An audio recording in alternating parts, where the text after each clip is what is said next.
Hi guys, I am just sitting here fixing my friend Andrew's coat. He has some buttons that have come very, very loose, as you can see. They're hanging on, but it's better off to just cut them off and re-sew them on so that you don't lose them out on the street somewhere. So I have already cut this top one off and put a pin in exactly where it was so I could see where it was, because this is a really dark coat, so you're not really going to be able to see where the thread was coming from before, because you're going to take it all off to start with a fresh surface. And some extra, get rid of that. So we've got our spot, and this is a pretty thick coat, so when I sew the button on, I'm going to use a toothpick as a spacer, just so that the button isn't flush against the fabric, so that the other side of the coat, when you put the button on, it has somewhere behind the button to go. If you put it too close to the fabric, then the buttonhole is trapped like this instead of being able to sit together and hold your coat closed the way it should. So I'm just going to check against the other buttons on the front of this coat to make sure that I am doing this button the same way. Looks like it's pretty standard. The little square of holes is parallel to the edge of the coat, and it's just a crisscross pattern.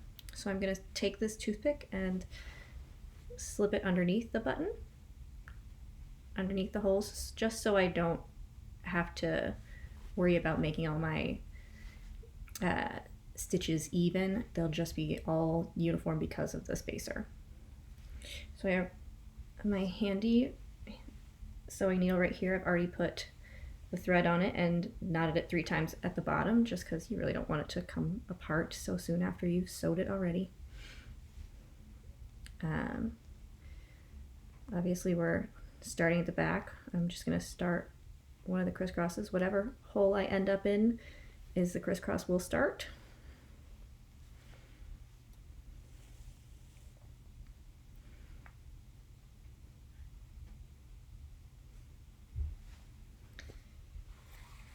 And it definitely is a little bit of a challenge to find the holes coming from the back, but you want to make sure you do the same one each time.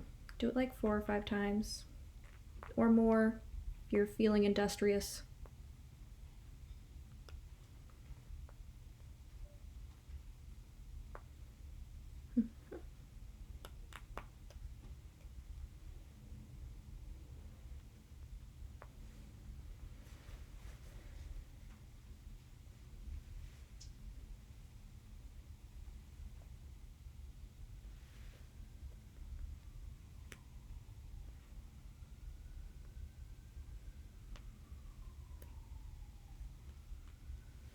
Sometimes it's a bane to hold all of the button and the spacer together, but it'll benefit you in the long run, I promise. There we go.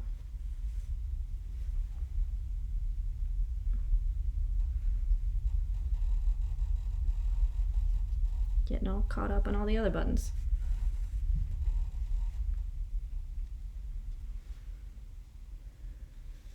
So this is 3.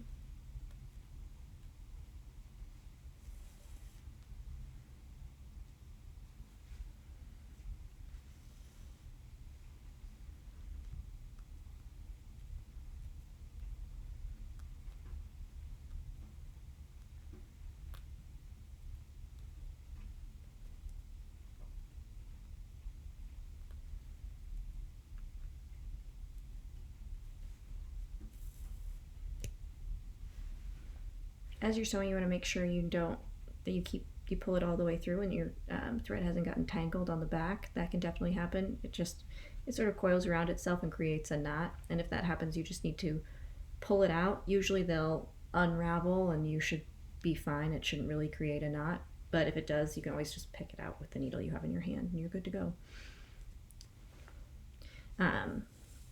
For hand sewing like this, longer thread is not always your friend.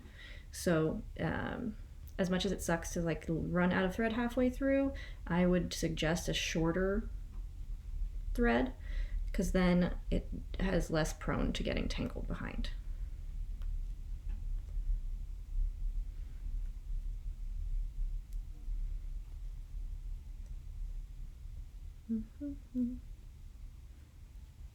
All right, I've done 5 stitches in one direction. Now I'm switching directions to the other X. I'll show you up close in a minute when I finish.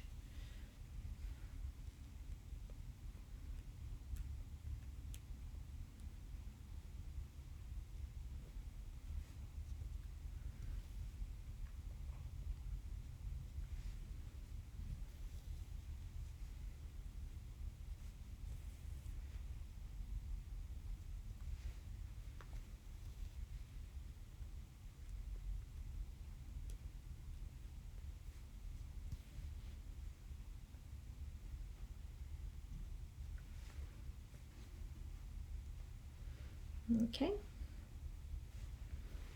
so that's what I mean by standard. If you can see that little X this way and that way. And then we can take the toothpick out, our handy dandy toothpick. My pin is still underneath there, denoting exactly where my button goes. And then to finish it off, I'm just going to turn it over. The easiest way I've found to do these ending knots is take it and create almost a number 4 with your thread. I don't know if you can see this. Like a 4. You want to get the X of that as close to the bottom. You're going to bring it over your working thread and through the hole. Try and keep the X where the knot is going to be as close to the base of your fabric as possible. I like to lay my needle down at the bottom and kind of pull it tight, and then I put my fingernail down right where that is. You can't really see what you're doing. You put your finger down over all of it and then pull your thread out, and it should create a tiny little knot right under your finger, right where you want it. So I've created a knot. There's a little bit of space. There you go. You can kind of see it's right here. There's a little bit of space down here, so we're going to try and do our other knots underneath. Now that you have that first knot, you should feel when it catches underneath. So I'm going to do this again. Hold it. I guess a better way to describe it would be to hold this part up.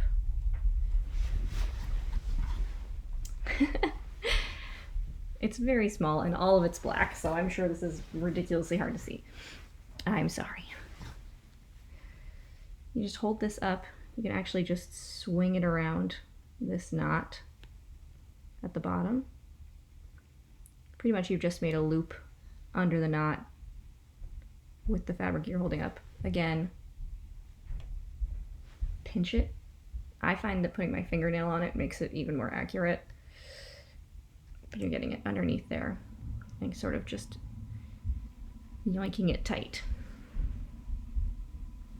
I'm just going to do another one just for good measure, just so we know the knot's big enough and it's not going to slip back through this fabric.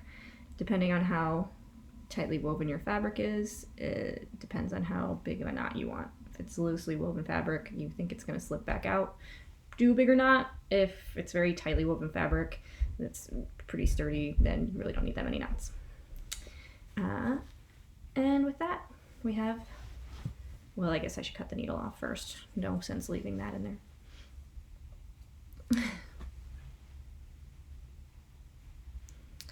And with that, we have a coat button sewn back on, no longer sad and dangly.